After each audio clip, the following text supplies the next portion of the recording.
Hello పిల్లలు, నేను మీ బామ్మని. బాగున్నారా? మీకు ఒక కథ చెప్పడానికి వచ్చాను. కథ పేరేంటో తెలుసా? కోపం వస్తే. సరేనా, కథలోకి వెళ్దామా మరి? ఉమ్. అనగా అనగా గోవిందనగరం గ్రామంలో సుందరయ్య అనే రైతు ఉండేవాడు అనమాట. ఆ రైతుకి ఒక కొడుకున్నాడు. కొడుకు పేరు రమేష్. అతను 10వ క్లాస్ చదువుతున్నాడు. రమేష్ మంచివాడనమాట. కాకపోతే కోపం ఎక్కువ. ఎంత కొట్లాడినా కోపం దిగగానే క్షమాపణ అడుగుతూ ఉండేవాడనమాట. రోజు రమేష్ ఇలా గొడవలు తెస్తూ ఉండడంతో సుందరయ్య అతన్ని గట్టిగా మందలించాడనమాట.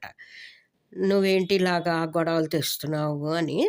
మందలించడం అంటే తిట్టాడు అని. రమేష్ అని పిలిచాడు. నీకు కోపం వచ్చినప్పుడల్లా పెరట్లోకి వెళ్ళి తలుపుకి ఓ మేకు కొట్టు అన్నాడు. రమేష్ సరే అన్నాడు. ఆ రోజు నుంచి తన కోపం వచ్చినప్పుడల్లా తలుపుకి ఒక్కొక్క మేకు కొట్టడం ప్రారంభించాడనమాట.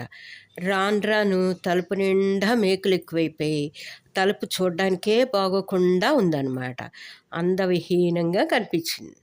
ఓ రోజు రంగయ్య రమేష్కి అది చూపించి, ఈ మేకులతో తలుపు చూడ్డానికి అసహ్యంగా ఉంది కదా అన్నాడు.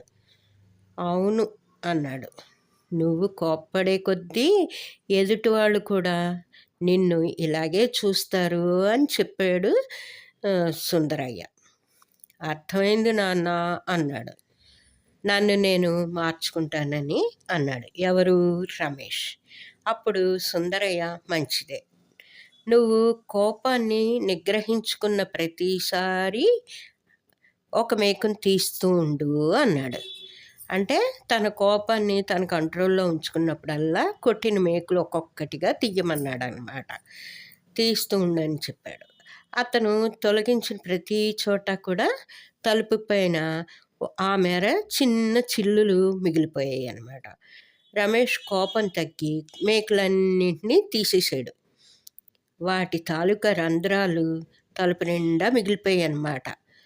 అప్పుడు సుందరయ్య రమేష్ భుజం మీద చెయ్యి వేసి, నువ్వు ఎదుటి వాళ్ళపైన కోపం చూపించినప్పుడల్లా వాళ్ళ మనసుల్లో నువ్వు మేకును దించినట్టే, ఆ తర్వాత నువ్వు క్షమాపణ అంటే సారీ చెప్పి కొట్టిన మేకును తీయడం లాంటిది అన్నాడు.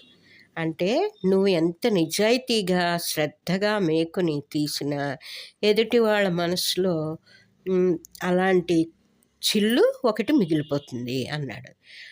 కాబట్టి ఎవరిని అనవసరంగా కోపగించుకోకూడదు అన్నాడు. అని ఎవరన్నారు? సుందరయ్య. ఎవరితో అన్నారు? రమేష్తో చెప్పాడనమాట. అప్పుడు సుందరయ్య మాటల్లోని నిజాన్ని గ్రహించి రమేష్ మరెప్పుడు కూడా ఇతరుల మీద కోపం ప్రదర్శించకుండా ఉన్నాడనమాట. తన కోపాన్ని తన కంట్రోల్లో ఉంచుకుని అందరితో స్నేహంగా ఉండేవాడనమాట. ఇది అర్థమైందా పిల్లలు? మీరు కూడా కోపం లేకుండా అందరితో మంచిగా ఉండండి. ఓకేనా పిల్లలు? మళ్ళీ ఇంకో కథతో కలుద్దాం. మీకు ఈ కథ నచ్చితే షేర్ చేయండి, సబ్స్క్రైబ్ చేయండి, లైక్ చేయండి. ఓకేనా పిల్లలు? మళ్ళీ ఇంకో కథతో కలుద్దాం. బాయ్.